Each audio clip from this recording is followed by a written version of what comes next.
Good morning! Happy Monday everyone! Ayan, it's 8:39. Naglilipat ako dito sa kusina. Itong mga plastic na wala ng laman ay itatapon natin. Charot. Anuhin natin. Hugasan ko to. Ipunin natin. So, nag-ano ako ng mackerel. Dinefrost ko siya. Nakalimutan ko siya kagabi ilabas. So, magprito ng mackerel. Siguro mamayang hapon. Kasi maaga tayong papasok today. Ayan natin itong mga karton at itapon natin. Happy, Nay? So, yan guys. Sa awa ng Diyos ay wala nang lagnat si Lucas. Medyo may konting ubo pero hindi naman siya yung talagang inuubo, isang ubo lang. Isang ubo talaga. Kaya pumasok siya sa school. Gusto din naman niyang pumasok. Sabi ko, sabihin lang niya sa teacher niya kung masama yung pakiramdam niya. Tawagan lang kami.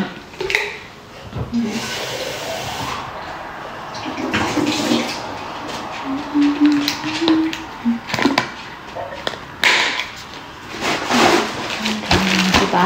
May idadagdag tayo sa ating collection. Mga plastic. So, magtatapon na ako ng basura, guys.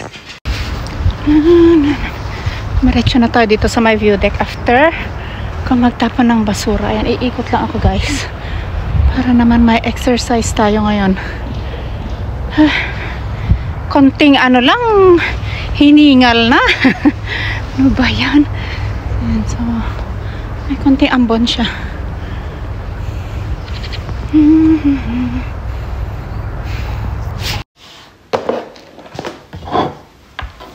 Ayan guys, kain tayo. Mag-aalmusal pa lang ako. Ang ating almusal ay ito oh, yung maliliit na isda. Mga ganyan. Dilis ba ito? Hindi ko alam. Benganyen hazel. Ayan, ilagay ko dito sa may soup. Diba? Swerte tayo kasi may mga kaibigan tayong nag-aayuda.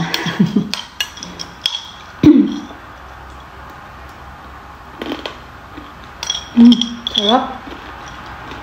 Yan siya guys, oh.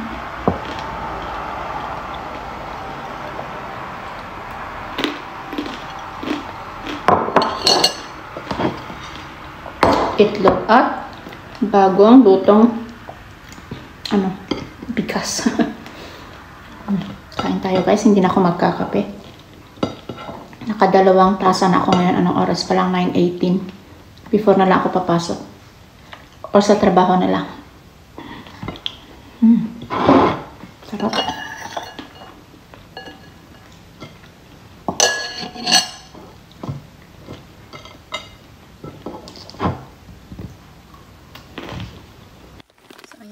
Nandito na ako sa trabaho. Ayan.